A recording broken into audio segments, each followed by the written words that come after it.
आज मैं बात करने वाला नारुतो वर्स के एक ऐसे डिबेटेबल टॉपिक के बारे में जिसके बारे में जानना तो सभी चाहते हैं, लेकिन यूट्यूब पे कोई वीडियो है ही नहीं, और अगर है भी तो बहुत कम। और वो टॉपिक है कि क्या होता अगर नारुतो के पास शारिंगान होती। तो चलो उसके बारे में जानते हैं। लेकिन उससे पहले अगर तुमने मेरा चैनल सब्सक्राइब नहीं किया है तो सबसे पहले उसे सब्सक्राइब करो यार, क्योंकि मैं ऐसे ऑसम कंटेंट को लाता रहता हूँ। तो चलो अब वीडियो को स्टार्ट करते हैं। तो देखो, नारुतो तो एक उज़ुमाकी है, लेकिन अगर उसे एक शारिंगान देना है तो इसके सिर्फ 3 तरीके हैं। पहला, अगर कोई उचिहा उसे अडॉप्ट कर ले, और दूसरा, अगर डेंजो उस पे एक्सपेरिमेंट करवाए, क्योंकि उचिहा मैस्कर के बाद सारे शारिंगान का कंट्रोल डेंजो के पास था। तीसरा, अगर कोई उचिहा अपनी शारिंगान उसे गिफ्ट कर दे। इन तीनों ही सिनेरियो में इसका आउटकम एकदम अलग होगा। तो आज हम बात करेंगे सिनेरियो नंबर 1, जिसमें नारुतो को शारिंगान तब मिलेगी जब उसे उचिहा कोई अडॉप्ट कर ले। तो ये स्टोरी स्टार्ट होगी जब मिनाटो और कुशिना दोनों की डेथ हो जाती है और कुरामा को नारुतो के अंदर सील कर दिया जाता है, जिसके बाद नारुतो को अडॉप्ट कर लेंगे फुगाकू और मिकोटो। इस सिनेरियो में ये उचिहा फैमिली इस वजह से बेस्ट बैठती है क्योंकि एक टाइम पे फुगाकू मिनाटो का फ्रेंड हुआ करता था और मिकोटो उसकी टीममेट हुआ करती थी। दूसरी तरफ बात की जाए कुशिना की, तो वो भी मिकोटो की एक बहुत अच्छी फ्रेंड थी। तो जैसा कि ओरिजिनल सीरीज में थर्ड उकागे ने नारुतो को जैसे पालने का एक दिखावा किया था, उसी के ठीक अपोजिट उचिहा फैमिली उसे अच्छे तरीके से पालेगी। वैसे नारुतो को अडॉप्ट करने के इस डिसीजन को लेके विलेज के कुछ लोग नहीं मानेंगे। उनमें से कुछ लोग उचिहा होंगे और कुछ लोग नॉन उचिहा होंगे, लेकिन फिर भी नारुतो को वो अडॉप्ट कर ही लेते हैं। इतना सुनने के बाद तो बहुत से नारुतो फैंस खुश हो गए होंगे, लेकिन प्रॉब्लम अब शुरू होगी, क्योंकि अभी भी नारुतो जिस उचिहा क्लैन में रह रहा है वो लोग उसे एक्सेप्ट नहीं कर रहे हैं, क्योंकि वो एक उज़ुमाकी है, ना कि उचिहा। जिसके बाद फुगाकू अपनी एक शारिंगान नारुतो को दे देंगे, जिससे नारुतो के पास एक शारिंगान होगी, और कहीं न कहीं वो भी काकाशी की तरह दिखने लगेगा, क्योंकि उसके पास भी एक ही शारिंगान थी। इतना होने के बाद उचिहा क्लैन के कुछ मेंबर नारुतो को एक्सेप्ट कर लेंगे, लेकिन अभी भी कुछ ऐसे उचिहा होंगे जो उसे एक्सेप्ट नहीं करेंगे। लेकिन फिर भी नारुतो अब सास्के के घर में रह रहा होगा, जिसके बाद सास्के के 2 भाई होंगे, एक इटाची उचिहा, दूसरा नारुतो उज़ुमाकी। ओरिजिनल सीरीज की तरह जिसमें दिखाया जाता है कि नारुतो को सभी हेट करते हैं, उससे कहीं ज्यादा अब हेट करेंगे, क्योंकि उसके अंदर एक डीमन पॉक्स है और दूसरा वो एक उचिहा, जो कि उचिहा के पास्ट को देखते हुए दिक्कत की बात तो है। लेकिन इस स्टोरी में नारुतो अकेला नहीं होगा, उसे कुछ चाहने वाले उचिहास भी होंगे, जैसे फुगाकू उचिहा, मिकोटो उचिहा, इटाची उचिहा, शिशुई उचिहा, सास्के उचिहा, और भी विलेज के कुछ लोग, जिससे नारुतो को हेट ही नहीं प्यार भी मिलेगा। लेकिन अब स्टोरी कुछ ऐसा मोड़ लेगी कि सब कुछ बदल जाएगा, क्योंकि इटाची उचिहा अपने क्लैन को वाइप आउट करने वाला है, और वो ओरिजिनल सीरीज की तरह ही सबको मार देगा, सिवाय सास्के उचिहा के और नारुतो उज़ुमाकी के। सास्के को ना मारने के पीछे ओरिजिनल सीरीज वाला ही रीजन होगा, और डेंजो नारुतो को इस वजह से नहीं मारने देगा क्योंकि वो एक उज़ुमाकी है, ना कि उचिहा। साथ ही साथ उसके अंदर 9 टेल फॉक्स भी सील्ड है, तो इसलिए नारुतो को मारने का रिस्क कोई नहीं लेगा। और ओरिजिनल सीरीज की तरह इटाची उचिहा सास्के उचिहा को और नारुतो उज़ुमाकी को दोनों को गेंजुत्सु में डाल के वही उचिहा मैस्कर को बार बार दिखाएगा, जिसके बाद नारुतो और सास्के उचिहा दोनों एक हो जाएंगे इटाची के खिलाफ, और ये दोनों एक दूसरे को ऐसा ट्रेन करेंगे जिससे वो इटाची उचिहा को निपटा सके, क्योंकि इन दोनों ने ही अपने को खोया है। इतना सब होने के बाद नारुतो के साथ तो अब और भी बुरा होगा, क्योंकि अब उसके चाहने वाले उचिहा नहीं रहे, साथ ही साथ उसके अंदर अभी भी 9 टेल फॉक्स सील है। इतना सब होने के बाद डेंजो नारुतो को अपने साइड मिलाने की कोशिश करेगा, लेकिन थर्ड उकागे ऐसा होने नहीं देगा। और इतना सब हो जाने के बाद ओरिजिनल सीरीज की तरह ही वो सब ग्रेजुएट होंगे और टीम 7 का मेंबर बनेंगे, जिसका लीडर होगा काकाशी हाताके। और इसके साथ ही साथ मैं तुम्हें बता दूं कि ओरिजिनल सीरीज से 10 गुना ज्यादा नारुतो उज़ुमाकी यहाँ पे स्ट्रॉन्ग होगा, क्योंकि यहाँ पे उसके पास शारिंगान भी होगी और वो उचिहास के कुछ ट्रेडिशनल जुत्सु भी सीख चुका होगा, जैसे कि फायर स्टाइल जुत्सु और शूरिकेन जुत्सु। और इस स्टोरी में जैसा कि हम जानते हैं, नारुतो के पास जो शारिंगान होगी वो किसी और की नहीं, फुगाकू उचिहा की होगी।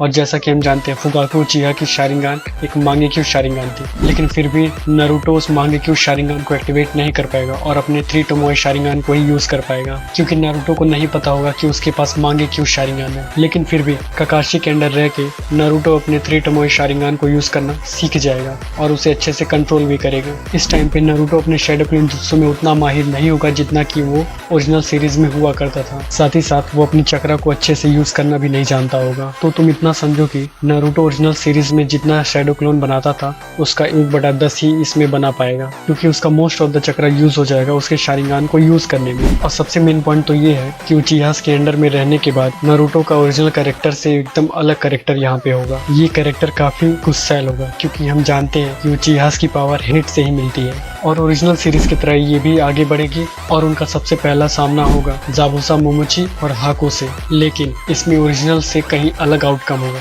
क्योंकि इस बार नारुतो के पास भी एक शारिंगान है जो कि अपने बैटल में वो यूज करेगा और सासुके और नारुतो दोनों मिलके उस हाको की बैंड बजा देंगे। साथ ही साथ जाबुसा को हैंडल कर लेगा ककाशी। लेकिन फिर भी हाको का केके गैंका इनसे कहीं ज्यादा पावरफुल होगा, क्योंकि वो पहले से उसे मास्टर कर चुका होगा। इसलिए किसी न किसी तरीके से वो नारुतो और सासुके दोनों की बैंड बजाएगा। जिसके बाद नारुतो फर्स्ट टाइम अपना 9 टेल चक्रा रिलीज करेगा, वो भी थोड़ा सा, और उतने से ही चक्रा में वो हाको की बैंड बजा के रख देगा। और इसी तरीके से स्टोरी आगे बढ़ेगी और टीम 7 के मेंबर चुनिन एग्जाम में पार्टिसिपेट करेंगे, जिसमें पहला स्टेज होता है एक रिटन एग्जाम, जिसमें सासुके अपने शारिंगान का यूज करके एग्जाम को पास करेगा और ओरिजिनल सीरीज की तरह ही नारुतो उस एग्जाम को पास कर लेगा। और दूसरा एग्जाम जो कि स्क्रोल वाला था, उसको भी ओरिजिनल की तरह ही ये दोनों पास कर लेंगे। तीसरा स्टेज जो कि एक फाइटिंग राउंड था, इसमें नारुतो का सामना होगा साउंड विलेज के निंजा से, जो कि बहुत ही ज्यादा पावरफुल था। लेकिन वो इसके सामने नहीं टिक पाएगा, क्योंकि नारुतो के पास शारिंगान होगी, उसकी कुछ उचिहा जुत्सु होंगे जैसे कि फायर स्टाइल जुत्सु और शूरिकेन जुत्सु, साथ ही साथ उसका शैडो क्लोन, जिसकी वजह से नारुतो उसे इजीली हरा देगा। इसके बाद ओरिजिनल सीरीज की तरह ही नारुतो मिलेगा जिराया सेंसे से, जिसके बाद जिराया नारुतो को ट्रेन करेगा, जिसमें वो नारुतो के सील को और उसके चक्रा को दोनों को सही करेगा। साथ ही साथ वो उसे समनिंग जुत्सु भी सिखाएगा। इसके कुछ ही समय बाद चुनिन एग्जाम का स्टेज 4 स्टार्ट हो जाएगा और सबसे पहली फाइट होगी नेजी की और नारुतो की, और इसमें ओरिजिनल सीरीज की तरह ही नारुतो ही जीतेगा। लेकिन वो इस सीरीज में काफी अच्छी तरीके से लड़ेगा और नेजी भी उसे काफी सीरियसली लेगा, क्योंकि उचिहा के अंडर में रहने की वजह से वो काफी सीरियस किस्म का बंदा होगा। जिसमें नेक्स्ट फाइट दिखाई जाएगी गारा की और सासुके की, जिसमें गारा आउट ऑफ कंट्रोल हो जाएगा और ओरिजिनल सीरीज की तरह ही नारुतो वहाँ पे एंट्री लेगा और यहाँ पे ये सारी पावर्स लगा देगा गारा को स्टॉप करने में। जहाँ पे नारुतो यूज करेगा shadow clone jutsu, shuriken jutsu, fire style jutsu और साथ ही साथ समनिंग जुत्सु, जिसमें वो गामा बुंटा को समन करेगा और रोकेगा गारा को। लेकिन वो ओरिजिनल सीरीज की तरह गारा को यहाँ पे लेक्चर नहीं देगा, बल्कि वो बहुत सीरियस तरीके से फाइट करेगा और गारा को बहुत ही बुरी तरीके से मारेगा, क्योंकि उसके अंदर उचिहा की पावर ऑफ हेट्रेड होगी। लेकिन फिर भी जिराया के साथ कुछ दिन रहने की वजह से उसके अंदर थोड़ी बहुत जिराया की भी क्वालिटी आ जाएगी, जिसकी वजह से वो थोड़ी बहुत टोकनो जुत्सु का इस्तेमाल करेगा और उसे समझाएगा। क्योंकि ओरिजिनल सीरीज की तरह गारा की भी एक सैड स्टोरी होती है और इसी स्टोरी को बैठाने के लिए ये दोनों में कुछ कनेक्शन होगा और ये उसे समझाने में सक्सेसफुल हो जाएगा। लेकिन वो बस बात थोड़ी समय के लिए करेगा और मोस्ट ऑफ द टाइम उसे बहुत मारेगा। जिसके बाद ओरिजिनल सीरीज की तरह ही नारुतो जिराया के साथ चला जाएगा ट्रेनिंग करने, जहाँ पे जिराया उसे सिखाएगा राशिंगान बनाना, और वो इस बार राशिंगान को बनाना काफी जल्दी सीख जाएगा, क्योंकि उसके पास एक शारिंगान भी है। साथ ही साथ नारुतो और जिराया की बॉन्डिंग काफी अच्छी हो जाएगी। जिसके बाद नारुतो का कैरेक्टर वापस से ओरिजिनल कैरेक्टर की तरह ही बन जाएगा। जिसके बाद अगली सीन में एंट्री होगी इटाची उचिहा की और किसामे की, और ओरिजिनल सीरीज की तरह ही वो नारुतो को लेने आया होता है, वो भी 9 टेल की वजह से। जिसके बाद सासुके और नारुतो दोनों मिलकर इटाची से लड़ते हैं, लेकिन इटाची काफी पावरफुल था, जिसकी वजह से वो उन दोनों को इजीली हरा देगा और उन दोनों को वापस से गेंजुत्सु में डाल के वही उचिहा मैस्कर को दिखाएगा। जिसके बाद से उन दोनों की हालत काफी खराब हो जाएगी। जिसके बाद उन दोनों को बचाने आएगा जिराया, जिसे देखते ही इटाची और किसामे वहीं से भाग जाएंगे।